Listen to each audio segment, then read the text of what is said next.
Bonjour à tous, Simon Vesperini. Dans la vidéo d'aujourd'hui, on va parler d'un Français, Xavier Moreau.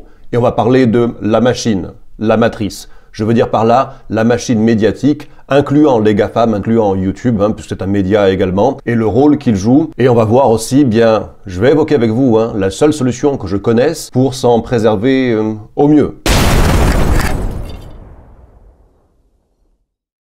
Si vous me découvrez à travers cette vidéo, sachez que vous êtes sur la chaîne où l'on parle de liberté, où on en parle librement, où on parle évidemment des moyens de vivre libre, sinon c'est pas la peine de parler.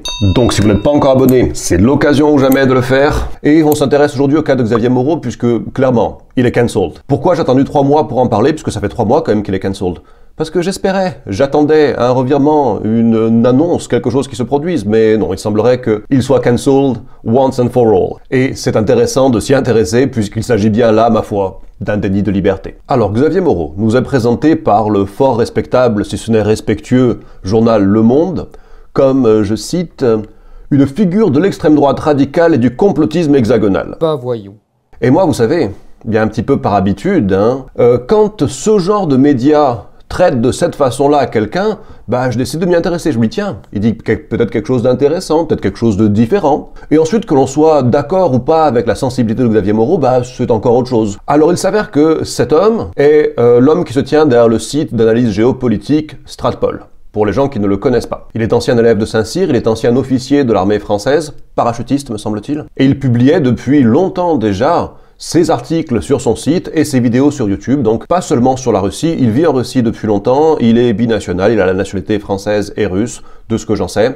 Et j'avais déjà suivi, il y a quelques années en arrière, des analyses vachement intéressantes concernant la situation en Iran, concernant la situation en Turquie, concernant certains conflits dans le monde. Voilà, je trouvais qu'il avait, forcément, en sa qualité d'ancien militaire, des analyses pertinentes aussi en sa qualité d'homme d'affaires, donc aussi une analyse économique intéressante. Et puis à compter de février 2020, j'ai l'impression que sa position et son attitude n'ont pas vraiment changé. L'Occident, lui, par contre, a changé. Et pendant que des gens comme, pour citer les plus célèbres, Depardieu ou Sylvain Tesson, dans un climat de russophobie quasi obligatoire, faisaient leur mea culpa médiatique. Non, mais j'aimais bien la Russie, mais je m'étais trompé. Non, mais il faut pas confondre. En fait, non, mais j'aime plus la Russie. Donc, de toute façon, on en parlera plus. On m'a vraiment déçu, la Russie. Vous avez exprimé des regrets? Oui, enfin, j'ai exprimé simplement une espèce Je m'étais trompé. Xavier Moreau, lui, est resté fidèle à lui-même, comme avant. Et il est resté un petit peu saillant comme un arbre seul au milieu d'une plaine. Et ma foi, c'est la coutume française, On coupe ce qui dépasse, on coupe les têtes. La première fois où la censure YouTube l'a frappé, c'était, je crois, au niveau du mois de mars. C'était son bulletin numéro 90. J'ai fait mes recherches. À ce moment-là, pour ne rien vous cacher, j'avais moi-même évoqué 2-3 fois, parce que putain, c'était dur de l'esquiver, le sujet de la guerre en Ukraine, c'était dans tous les esprits. Puis moi étant à ce moment-là au Bélarus, forcément, je me sentais concerné par ce qui se passait à la frontière. Et je me suis un peu inquiété. Je me suis dit, peut-être que de la même façon qu'on n'a pas le droit de parler de certains autres sujets, vous savez, dits sanitaires ou climatiques, je me suis dit, autant, l'Ukraine, c'est devenu la même chose, on n'a pas le droit d'en parler. Et dès qu'on va en parler, on va être censuré. Et lui est tombé directement sous la censure. Cela dit, sa chaîne s'est maintenue, moi j'ai serré les fesses, lui a continué, mais à l'époque, j'ai l'impression qu'il avait supprimé la partie de ses vidéos où il fait une analyse en fait de la situation sur le terrain en Ukraine, ce qu'il appelle la carte militaire, et visiblement, peut-être, c'était ça qui posait problème. Il y a une question d'appel à la haine, alors c'est toujours la même chose. En France, en Occident, quand on n'est pas d'accord, quand on est un petit peu dissonant, on appelle à la haine. Et quand on appelle à la haine, ma foi, c'est intolérable et il faut donc censurer, bannir, canceller. Mais pour avoir regardé certaines de ces vidéos, de ces analyses, non, je vois pas d'appel à la haine, non. Alors, si les gens en voient, je suis preneur, je veux bien qu'on éclaire ma lanterne, mais à ce stade, je vois une analyse certes froide, certes pro-russe, mais ma foi, il n'est pas plus pro-russe que les médias français sont pro-américains. Et comme vous pouvez le remarquer sur cette liste ici au-dessus avec un petit peu d'humour, les Américains ne me semblent pas moins va-t-en-guerre que les Russes quand même. Et je trouvais intéressant de pouvoir entendre les deux sons de cloche. Sa première vidéo censurée est censurée au moment où les médias russes sont censurés en Occident. Il y a peut-être un lien à ça aussi. En tout cas, du moment où il avait... il mettait sur YouTube une partie de ses vidéos et il mettait la partie, l'analyse de la carte sur d'autres plateformes, comme Odyssey, comme Rumble pour les gens qui les connaissent. Et à ce moment-là, visiblement, il passait à travers les mailles de la censure. Pourquoi est-ce qu'il a décidé de remettre les cartes militaires sur ses vidéos YouTube? Je ne le sais pas. Est-ce que c'est ce choix-là qui a amené aux censures suivantes? Enfin, en tout cas, les choses ont continué jusqu'au 1er octobre. Sa chaîne a été strikée, c'est-à-dire effacée de YouTube. Sa chaîne, son profil et toutes les vidéos, des années de boulot, tous les abonnés, tout ça, dégagé, t'appelles à la haine, mon gars, ciao. Puis, coup de théâtre, 3 jours plus tard, eh bien, il reçoit un email de YouTube. Il l'a posté en public sur son Telegram, hein. Je suis pas dans ses secrets. Mais il l'a posté sur son Telegram, et à ce moment-là, je me suis vraiment intéressé. Donc, quelques jours après, 3 jours après, le 4 octobre, il reçoit un email disant que non, sa chaîne, elle enfreignait pas les lois, les règles d'utilisation de YouTube, et que donc elle était réinstallée. Visiblement, il a fait appel. Et puis, nouveau coup de théâtre, dans les heures qui suivent, quelqu'un a dû se rendre compte, mais attends, t'as remis en ligne Stratpol, t'as remis en ligne les vidéos de... Ah non, mais dégage-moi ça. Et en fait, là, il reçoit un autre email où il est simplement et définitivement striké, dégagé, banni de YouTube. Faut savoir que dans le cas des GAFAM, quand on est banni à un certain stade, à un certain niveau, parce qu'on a été vraiment trop pas bien, trop méchant, on n'a plus le droit de créer un compte. C'est-à-dire que c'est à titre personnel. Il n'y a pas eu, évidemment, de jugement, il n'y a pas eu de procès, on n'a pas eu l'occasion de se défendre ou de s'expliquer. On ne sait pas exactement de quoi on est accusé. Par contre, on est condamné. Et normalement, ad vitam aeternam. On n'a pas assez de recul sur ces événements-là, mais voilà, il faut savoir, quand on se fait dégager suffisamment bien de Facebook, par exemple, on n'y revient pas sur son identité. On se fait reconnaître et on se fait dégager à nouveau. Persona non grata. Je pense que si on évoque le personnage, il est aussi intéressant de citer que c'est un ancien officier de l'armée française, on l'a dit précédemment, mais que donc de ce fait, il a une expérience militaire, qu'il est binational, qu'il a la nationalité française, mais russe aussi, et que donc, dans l'absolu, je pense, que sur la vague de mobilisation en Russie, il était mobilisable. Et admirons le fait, bien qu'il ne s'est pas enfui comme pas mal d'autres, qui d'ailleurs n'avaient pour certains pas de raison de s'enfuir, certains jeunes Russes qui n'avaient pas par exemple d'expérience militaire, qui n'étaient pas dans les critères des gens mobilisables, reconnaissons à Xavier Moreau, je pense, une loyauté, une grande loyauté pour son pays d'accueil.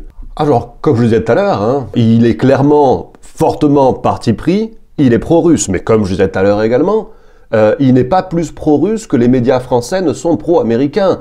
Est-ce qu'on censure, est-ce qu'on a banni les gens qui ont soutenu l'attaque de la Libye, de l'Irak ou de la Syrie? Non, on n'a pas censuré ces gens-là. J'ai bien l'impression qu'ils sont encore sur les plateaux télévisés français. J'ai même l'impression qu'ils y sont les bienvenus, si vous voyez de qui je veux parler. Donc, je pense que pour des gens sensés, raisonnables, il est important de façon à pouvoir se forger une opinion, d'entendre les deux sons de cloche, d'entendre diverses opinions, et après, quelque part là-dedans, se faire son propre avis.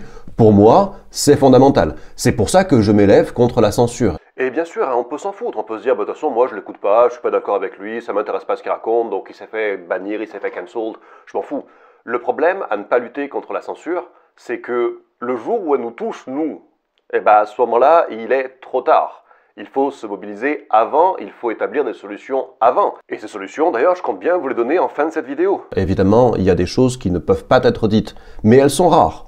Et si quelqu'un a entendu dans les vidéos de M. Moreau des choses qui ne peuvent pas être dites, absolument pas, parce qu'elles sont inentendables, je suis curieux parce que ça éclairerait ma lanterne. Vos témoignages à ce sujet sont les bienvenus dans les commentaires de cette vidéo. MDR. Alors j'ai peur, que les raisons derrière son cancelling soient simplement le fait de vouloir le faire taire. Quelqu'un qui a été bien cancelled aussi en français récemment, qui est Andrew Tate, disait que d'abord on se fait cancelled, ensuite on se fait mettre en tôle, et ensuite on se fait buter, éventuellement. Ce ne sont pas les exemples qui manquent. On pense tous à certaines figures françaises qui ont disparu. Donc, dans le cas de Xavier Moreau, cancelled, c'est déjà fait. La prison, non, j'ai pas l'impression qu'il risque la prison.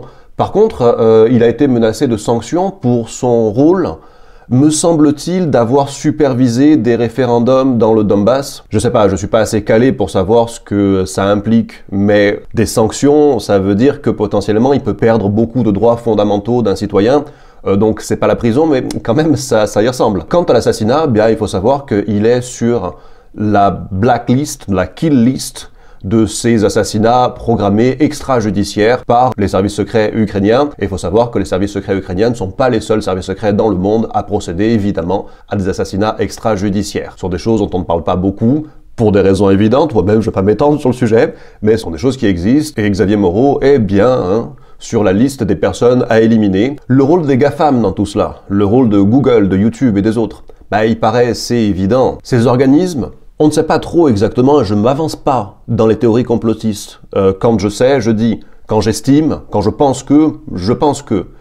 Donc on va garder toutes les précautions d'usage, mais il paraît assez évident qu'il y a une certaine entente entre ces méga-sociétés et pas les gouvernements, mais certains gouvernants. On n'a qu'à se référer aux révélations d'Elon Musk concernant la politique de Twitter, l'implication de Twitter dans les dernières élections américaines, par exemple. Et ces choses-là sont nombreuses, mais là ce sont les plus récentes. Donc évidemment, quand Xavier Moreau ou quelqu'un d'autre, on parlait d'Andrew Tate tout à l'heure, on peut parler de n'importe qui se fait cancelled, quand il dit des choses qui sont opposées, qui sont nuisibles à la politique d'un gouvernement avec lesquels travaillent les GAFAM, il se fait dégager et il se prend toute la presse à dos et il se fait salir et il se fait traîner dans la boue. En fait, on fait tout ce qu'on peut pour le faire disparaître. C'est le goulag moderne, en fait. La cancel culture, c'est le goulag moderne. Et puis, si ça suffit pas, on l'a vu, nous avons ensuite les autres moyens. Mais ça commence par le cancelling, par le bannissement. Du moment qu'on vous fait disparaître d'Internet, et qu'on vous met en première recherche Google comme étant complotiste d'extrême droite, antisémite et tout ce que vous voulez, voilà, c'est bon, on vous a fait taire, on vous a dégagé, c'est bon, vous êtes socialement mort, il faut bien le comprendre. Alors bien sûr, vous me direz, ils trouvent refuge sur des sites comme Telegram, des plateformes comme Telegram, des plateformes comme Rumble, comme Odyssey. C'est vrai, les gens qui le désirent vraiment peuvent toujours le visionner sur ces plateformes-là, peuvent toujours visionner son contenu. Le problème, ce qu'on ne dit pas, c'est que personne ne peut vous découvrir sur ces plateformes-là parce qu'elles ne sont pas fréquentées, parce qu'elles n'ont pas d'algorithme très efficace. C'est que si vous l'avez connu, si vous m'avez connu, si vous avez connu la plupart des gens que vous suivez, c'est parce qu'ils étaient sur des plateformes majeures. Ils étaient sur Facebook, ils étaient sur Instagram, ils étaient sur YouTube, ils étaient sur Google. S'ils n'étaient pas, ou sur Twitter, s'ils n'étaient pas ces plateformes-là, bonne chance pour les découvrir. C'est le bouche à oreille. On ne peut pas, en fait, construire une audience si on n'est pas sur ces grosses plateformes. Et on ne peut pas dire ce qu'on veut sur ces grosses plateformes. Alors, vous et moi, est-ce qu'on va laisser encore longtemps une société privée? Est-ce qu'on va les laisser décider de ce que l'on a vraiment le droit de se dire entre nous? La seule solution que je connaisse à ça, le seul canal que je connaisse qui me permet de communiquer avec les gens librement, de leur dire ce que je veux, et puis de rester en contact avec eux si demain je me fais dégager, j'ai le droit de parler, c'est le contact email. C'est la seule solution qui existe, c'est le contact privé. Et d'ailleurs, j'ai appelé ces gens qui sont dans mes contacts privés, ma liste de contacts privés. Et je vous le demande, rejoignez mes contacts privés, c'est le premier lien qui est en description de cette vidéo, de façon à ce que vous puissiez avoir aussi accès au contenu qui n'a pas droit de citer sur les GAFAM, sur les plateformes majeures, populaires et contrôlées. Bien sûr, vous aurez accès à mes solutions, dites mes solutions liberté, les solutions pour vivre libre, pour vivre où vous voulez. Ça fait partie du package et c'est ma mission. La mission de Xavier Moreau est tout autre que la mienne. Moi, je suis un entrepreneur d'Internet. Moi, je suis un mec qui apporte des solutions à des gens qui sont face à une problématique.